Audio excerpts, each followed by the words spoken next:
Хаос және құрылымдық белгі бейсік орталардағы халықаралық конференция бұл жолы 12-ші рет өтіп отыр.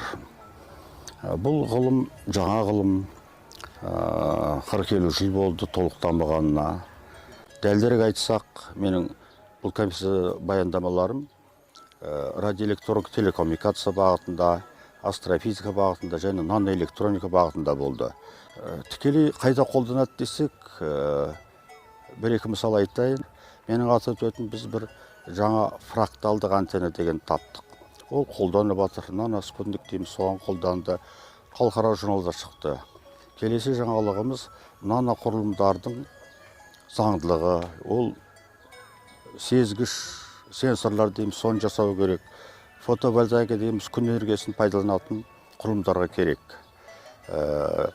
Ал келесі бағыттағы жаңалық ол астрофизикадан болып отыр.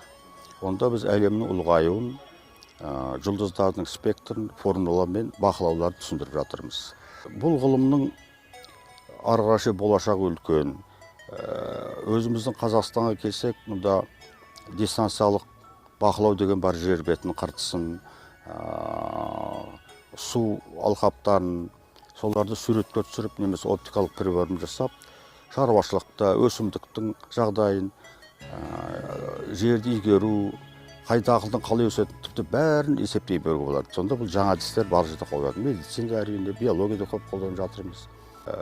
Бұл бағытта Торайғыров университетінде де жұмыстар болуы мүмкін. Кеше біраз әңгімеде университет басшыларымен, мұғалімдермен сөйлестік. Сонда біз арқылы докторанттар дайындауға болады, тағылымдама өтуге болады, магистрлік диссертация міндетті де болуы мүмкін. Ары қарай бұл жалғасады, осы өңірдегі ғылымға да топтастыруға, бағыттауға әсер етеді деген сеніміміз бол.